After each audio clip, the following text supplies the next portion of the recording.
Assalamualaikum warahmatullahi wabarakatuh. Alhamdulillah, peserta kelas kalian. Kali ini kita akan bertemu dengan pembahasan yang sangat krusial, ya, sangat fundamental di dalam ekonomi Islam dan khususnya di dalam etika bisnis Islam, di mana kita akan berdialektika mengenai riba. Saya kira peserta kelas sekalian, teman-teman sekalian sudah bisa menebak arah dan ruang lingkup pembahasan kita karena ini populer sekali di dalam ekonomi Islam. Baiklah, kita akan mulai memasuki materinya. Yang pertama kita akan berbicara di dalam diskursus hari ini adalah mengenai terminologi, bagaimana riba itu tahapannya, pelarangannya, kemudian sejarahnya, kemudian gimana sih karakteristik riba, ciri-ciri dari riba, kemudian terakhir klasifikasi riba. Dan riba ini kita mulai dari pengertian. Secara lughawi yang namanya riba menurut Abdurrahman An-Nahlawi itu memiliki tiga kata dasar, yaitu riba yarbu, roba wa robu, ay zada wa nama. Riba ini ai zada wan nama, artinya zada itu bertambah, wan nama itu tumbuh, nama itu tumbuh dan berkembang begitu ya. Jadi riba ini ya sesuatu yang tumbuh kalau dalam bisnis dari pokok modal. Nah, penggunaan kata ini seperti dalam pengertian ayat wama ataitum min riba ila akhirih. Ini nanti tentu menimbulkan permasalahan baru pengertian ini. Kalau riba itu tambahan dari pokok modal, lantas kalau laba itu apa? Nah, nanti kita akan bahas ke sana. Tentu berbeda dong. Jika riba itu nantinya ternyata dilarang dalam agama Islam, lantas laba bagaimana? Laba kan sama, tumbuh dia nama, wazada, kelebihan dari pokok modal. Nah, kita perhatikan lagi. Riba dalam pengertian yang lain itu juga berasal dari roba yarbu ala wazni khafi yakhfu, bimakna yang berarti tumbuh dan berkembang, sama seperti tadi pembahasan roba yarbu tarbiyatun wa tarubba. Jadi ini artinya mendidik ya, mendidik anak, memberi makanan, mengembangkan mendidik. Intinya mengembangkan anak, mengembangkan sesuatu. Dari kalau konsepnya adalah keluarga agar dia tadinya nggak bisa jadi bisa, yang nggak paham jadi paham. Itu juga riba. Jadi arti dari riba itu ya pertumbuhan, pergerakan, bertambahan. Ada lagi yang ketiga menurut Abdurrahman An-Nahlawi, bahwa riba ini, riba yarbunya ala wazni madda yamutu, bimakna aslahah. Jadi berarti memperbaiki, islah, memperbaiki, mengurusi, membina ya. Jadi kalau dalam sudut pandang ilmu pendidikan, riba ini bisa dimaknai sebagai kata-kata untuk membina. Jadi kita jangan terlalu alergi kalau atau mendengar kata riba selalu terkait dengan ekonomi, enggak juga, karena istilah ini, uslub ini selalu bisa juga digunakan di dalam dunia yang lain. Ini bisa dilihat di dalam usul tarbiyah al-islamiyah wa asalibihya wal mustama. Ya, ini terbitan Darul Fikr. Nah, selanjutnya, kalau kita bicara secara pengertian, kita bicara secara terminologi maupun yang lughawi, riba ini kalau secara lughawi bermakna ziyadah. Ini sepakat ulamanya. Ziyadah itu artinya ya tambahan gitu. Nah, kalau secara syariat apa?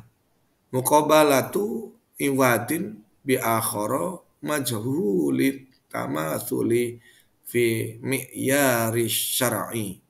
Khanalatan aqda au ma'a ta'khirin ta'kharin fil iwadaini au ahadihima.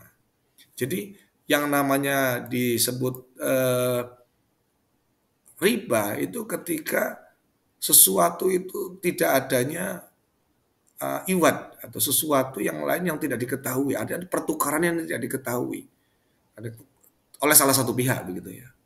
Ada pertukaran atau iwad itu ya pertukaran nilai apa pertukaran secara nominal ini yang tidak bisa diukur oleh salah satu pihak, artinya ya diduga di situ ada kecurangan. Sebenarnya nanti ini yang menjadi kata kunci.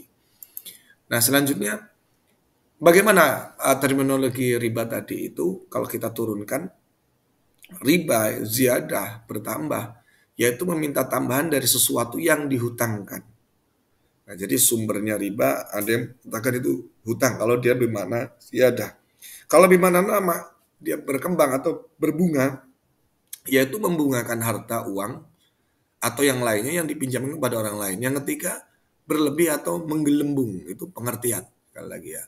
Nah kalau secara istilah riba adalah akad yang terjadi dengan pertukaran tertentu yang tidak diketahui sama atau tidaknya menurut ukuran syarak atau terlambat salah satunya. Nah, jadi intinya kita bisa melihat bahwa satu riba itu bertambah, kemudian riba itu ada ketidaktahuan di salah satu pihak dalam rangka untuk mengambil keuntungan sepihak. Nah, ini salah satu beberapa pedoman dalam riba. Riba ini dalam istilah lain itu juga dipahami sebagai sebuah tambahan modal yang diperoleh dengan cara yang dilarang syariat, zalim, baik dengan menipu, eksploitasi sepihak, atau adanya intimidasi. Nah, semua macam transaksi riba hukumnya adalah haram berdasarkan Al-Quran, Al-Hadis, dan Ijma. Ar-riba haram. Ini sepakat. Ya.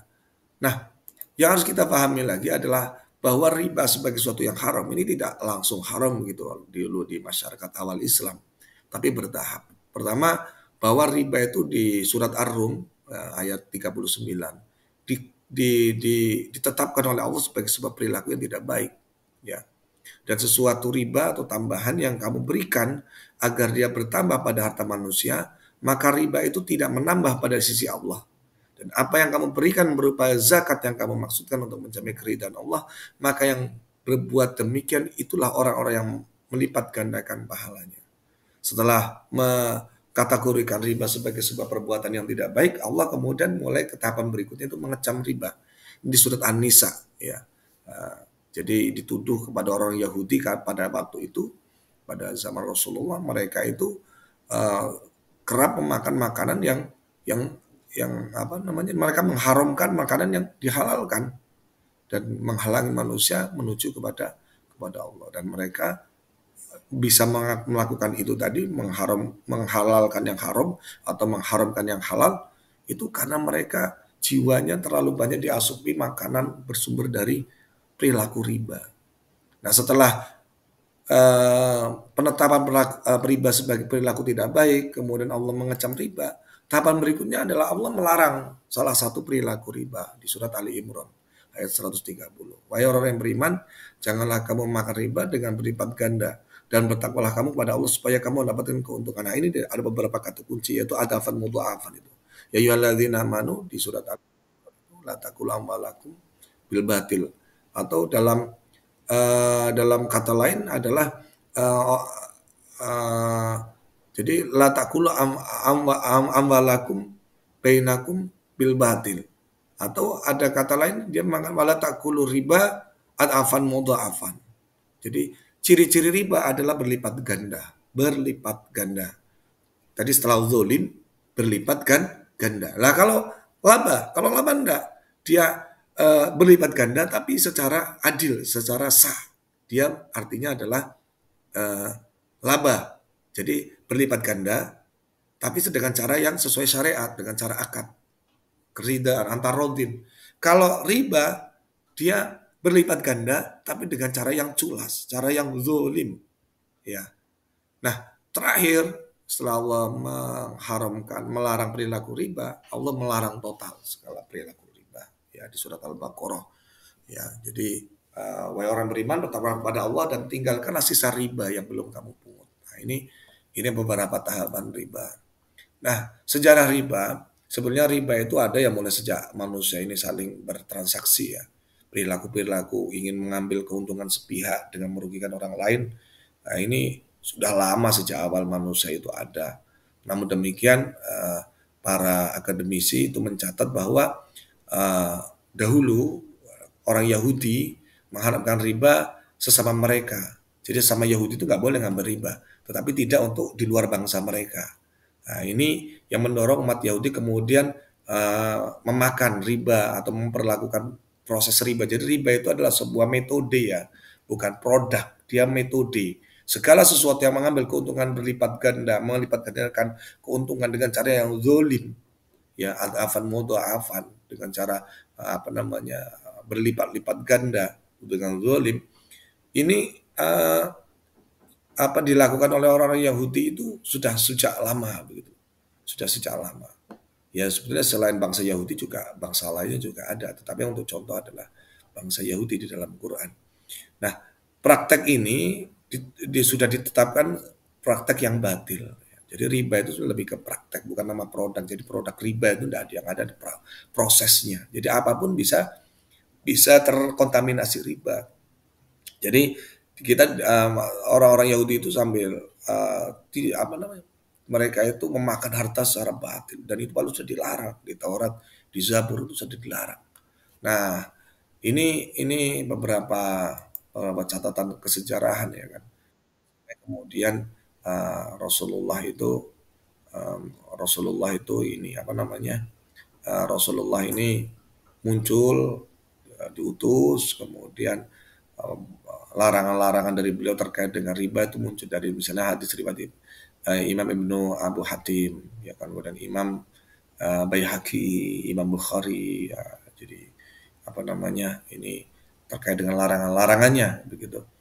Nah, eh, diturunkannya ayat riba ini terbilang yang terakhir ya, terbilang yang terakhir ya ketika apa namanya ketika Rasulullah menjelang wafatnya begitu tahun-tahun terakhir ya.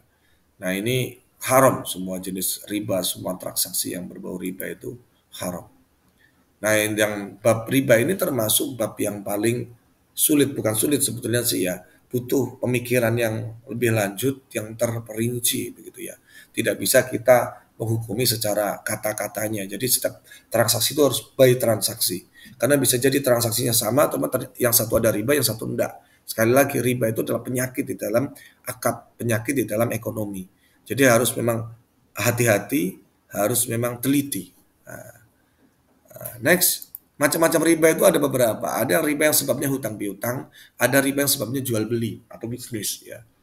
Kalau misalnya sebabnya hutang piutang, nanti ada yang disebut dengan riba qard, ya riba hutang piutang.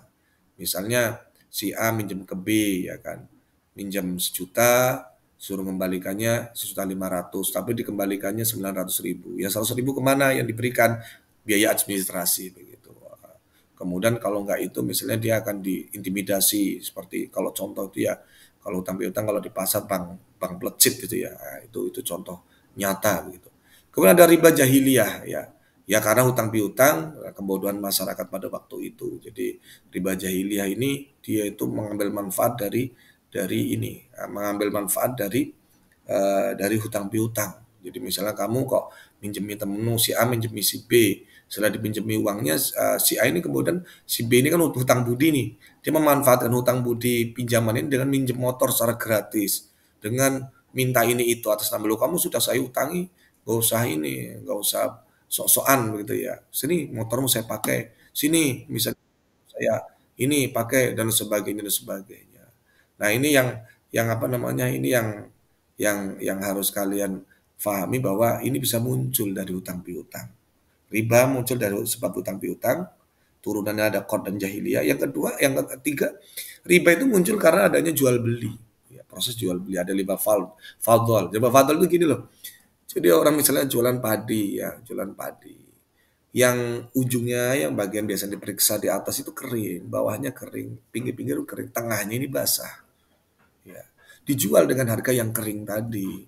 Otomatis ini merugikan salah satu pihak karena yang tengah itu basah. Atau orang jual karet, sawit, sebelum dijual direndam di air. Jadi atau di karetnya itu dicampur material-material tatal, pasir dan sebagainya. Niatnya jual karet, ngomongnya jual karet, tapi di dalamnya banyak partikel-partikel non karet yang disengaja dengan tujuan untuk menambah bobot atau intinya menambah harga. Nah ini riba fadl, ya dari jual beli. Kemudian juga ada riba nasiah. Nah, eh, riba nasiah ini penangguhan penyerahan pemberi atau penerimaan jenis barang ribawi yang dipertukar dengan jenis barang ribawi lainnya. Riba dalam nasiah ini karena adanya perbedaan perubahan tambahan antara yang diserahkan saat ini dengan yang diserahkan kemudian. Ini yang kemudian menjadi permasalahan ketika orang itu apa namanya menjadi permasalahan ketika bicara masalah kurs dan inflasi. Ya. Ini yang kemudian mendorong banyak pihak untuk menstandarisasi mata uang dengan emas ini karena uang itu gampang tergerus inflasi sangat tinggi sekali. Ya. Nah, atau misalnya gini loh, orang arisan ya, jadi permasalahan di arisan kan seperti itu kadang-kadang ya. Arisan hari ini arisan 300 ribuan sampai kemudian dapat terakhir 300 5 tahun kemudian yang dapat terakhir 3 tahun atau 5 tahun kemudian 300 ribu. 300 ribu hari ini dengan 300 ribu 5 tahun yang akan datang itu beda 300-nya. Zaman kalian kecil uang 50 ribu itu luar biasa bisa beli mungkin 50 ribu bisa beli banyak jajan. Hari ini 50 ribu dapat berapa gitu. Dan atau misalnya gorengan. Waktu kecil kamu mungkin gorengan harganya hanya sekitar 500 250. Hari ini sudah beda.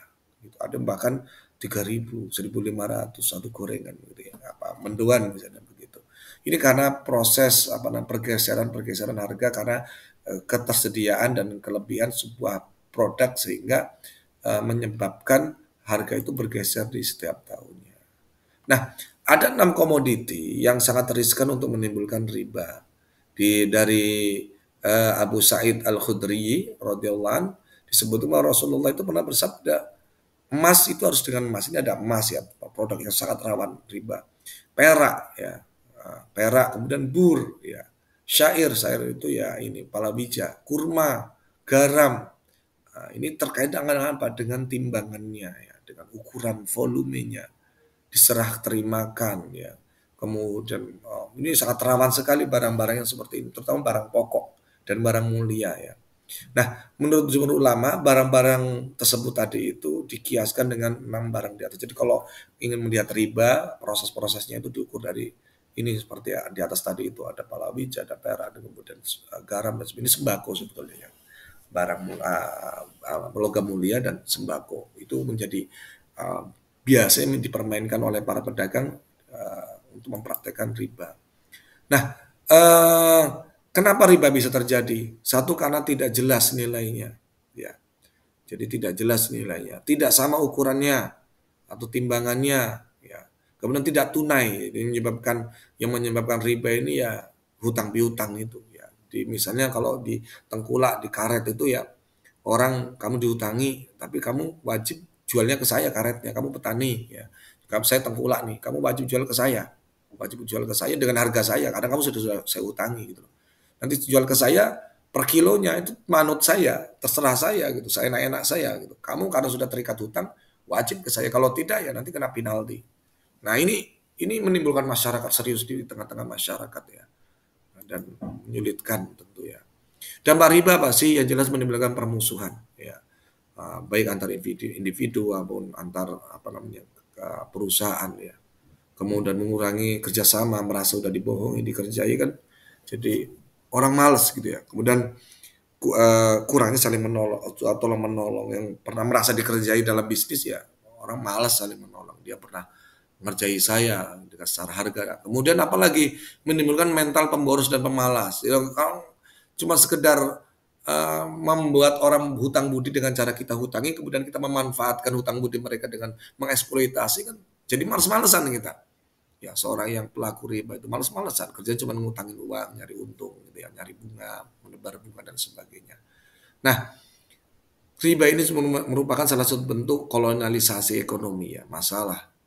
Kemudian eksploitasi yang lemah, kemudian alokasi sumber daya ekonomi nggak efisien karena ini akal-akalan gitu, hanya dikuasai oleh orang-orang yang bermodal. Dan akhirnya orang akan menurunkan minat untuk berinvestasi. Nah, apa sih bedanya sistem bunga dan bagi hasil? Ya, Bunga ini yang selama ini dituduh sebagai riba. Benarkah? Nanti kita akan bahas. Tapi bunga, praktek bunga di perbankan dan dimanapun ini bisa kita lihat bahwa satu bunga itu penentuan bunga dilakukan pada waktu akad dan asumsi harus untung. Jadi kalau konsep bunga, keuntungan itu udah bisa dibaca. Sudah bisa dibaca. Benar namanya keuntungan belum pasti kan, dagang namanya ada yang ramai, kadang sepi, nggak tentu gitu. Tapi kalau dalam konsep bunga itu wajib untung. Kalau nggak untung ya dia akan kena dua kali, kena kerugian, kena bunga gitu ya. Kalau bagi hasil itu di awal memang, tapi pedomannya adalah pada hasil penjualan. Jadi kalau dia laba ya bagi untung, kalau dia rugi ya ruginya dibagi bareng gitu, bareng-bareng gitu. Nah, kalau bunga besaran presentasinya berdasarkan uang atau modal yang dipinjamkan. Kalau bagi hasil, rasio bagi hasil berdasarkan jumlah keuntungan yang diperoleh. Pembayaran bunga bersama tetap kalau bagian tergantung dari kinerja begitu ya. Kemudian jumlah pembayaran bunga tidak meningkat. Sementara kalau bagi hasil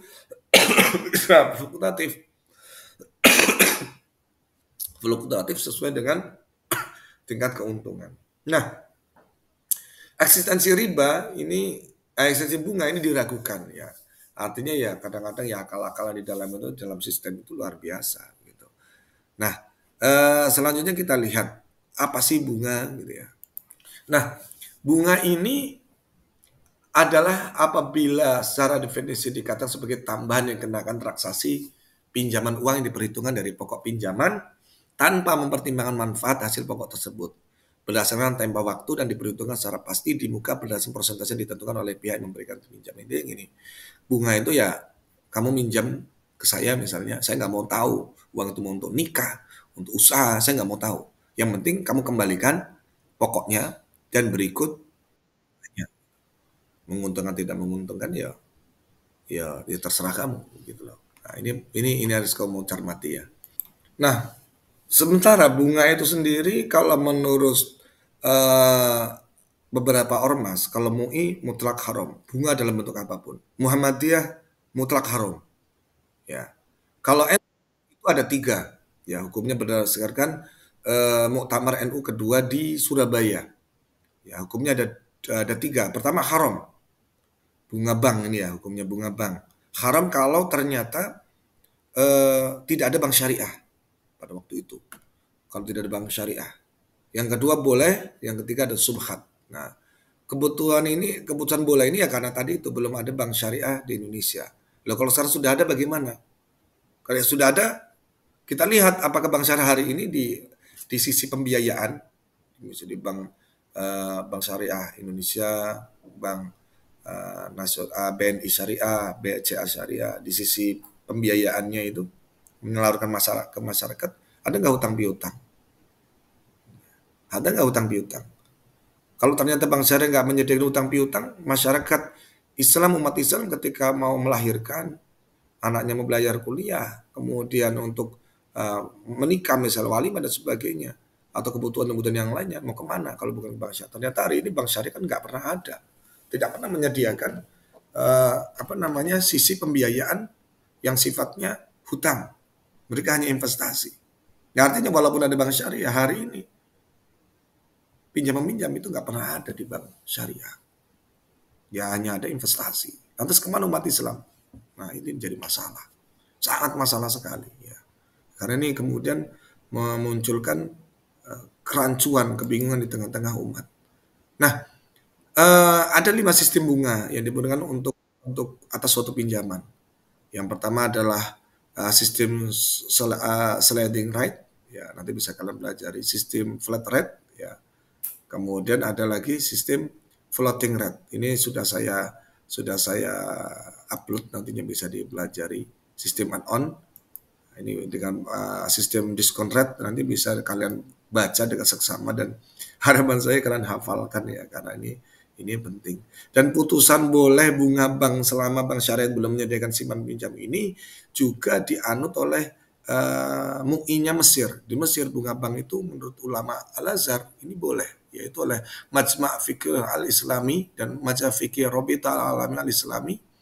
Nah, ini masih boleh ya. Nah, tetapi eh, apa namanya, ketika oleh MUI itu tidak boleh. Ya ini pendapat. Silakan mau ikut yang mana, ya kan? Mau ikut yang mana. Tapi sekali lagi untuk hukum riba itu mutlak haram. Tapi kalau bunga bank masih masih harus ditafsir, ya masih ditafsir. Bank syariah sudah mengakomodasi umat Islam atau belum? Ini saya kira dan nanti akan saya berikan eh, penugasan untuk kalian untuk mematik pemikiran kalian bagaimana proses-proses ini berlangsung agar kita semakin menambah wawasan. Demikian dari saya akhiri. Assalamualaikum warahmatullahi wabarakatuh.